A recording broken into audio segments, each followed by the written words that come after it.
Ibu bapa dan anak-anakku sekalian, kembali kita berjumpa dalam doa malam Sabtu 19 Juni 2021. Mari kita berdoa. Sabdamu adalah suluh kehidupan kami ya Tuhan. Bersabdalah, kami anak-anak-Mu siap mendengarkannya. Amin.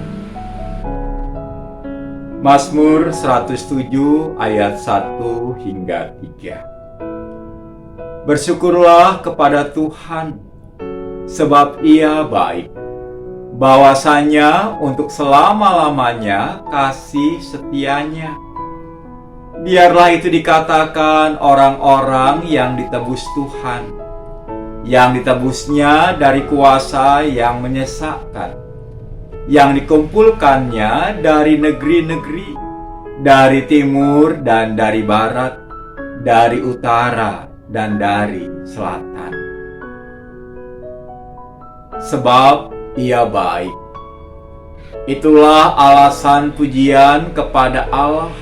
Kebaikan Allah itu dijabarkan dalam kalimat bahwasannya untuk selama-lamanya kasih setianya. Dalam Alkitab Bahasa Indonesia masa kini tertera, kasihnya kekal abadi. Kebaikan Allah tidak bersifat temporer, tak tergantung keadaan atau situasi, tetapi melampaui waktu itu sendiri. Bapak, Ibu, dan anak-anakku sekalian, mungkin persoalannya memang di sini. Berbeda dengan Allah, manusia dibatasi oleh waktu. Dan seringkali pandangan manusia hanya berbilang tahun.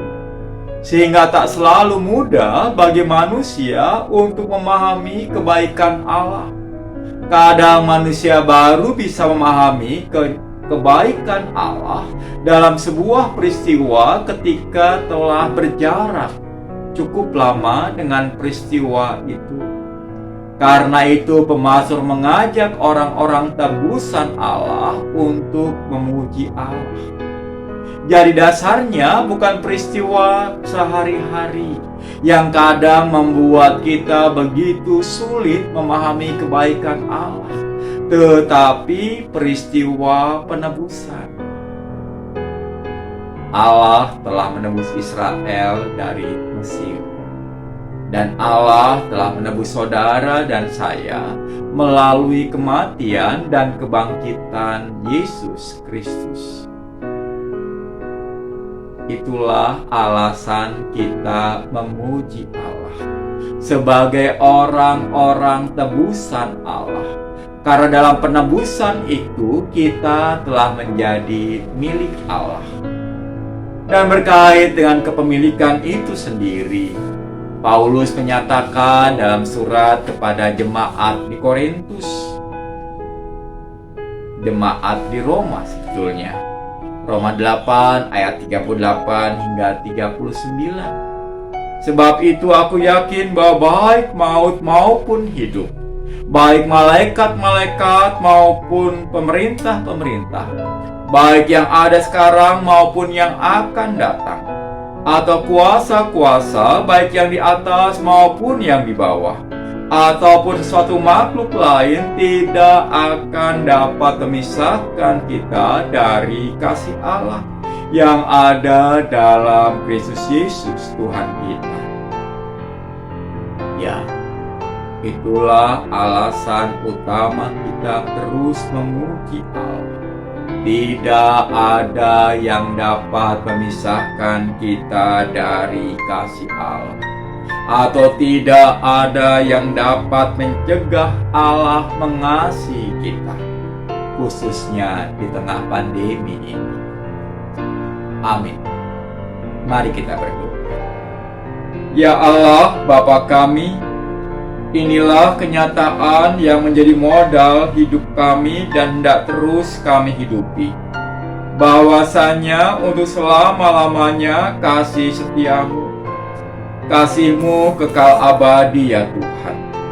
Harus kami akui Keterbatasan manusiawi kadang membuat kami tak mampu memahami bahwa kasih-Mu itu kekal. Kasih-Mu tidak tergantung situasi dan kondisi, karena Engkau sendiri bersifat kekal. Biarlah kami sebagai orang-orang tebusan-Mu boleh berani percaya bahwa Engkau yang telah menebus kami pasti akan terus merasa berkepentingan, berkenaan dengan hidup kami. Biarlah dalam situasi pandemi yang semakin kritis ini, kami boleh berkata seperti Paulus, tidak ada yang dapat memisahkan kami dari kasih-Mu.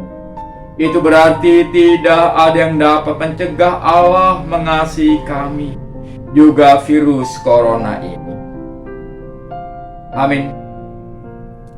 Ibu bapa dan anak-anakku sekalian, mari kita beristirahat malam ini, menyerahkan diri kita kepada rahmat Allah sendiri. Selamat malam.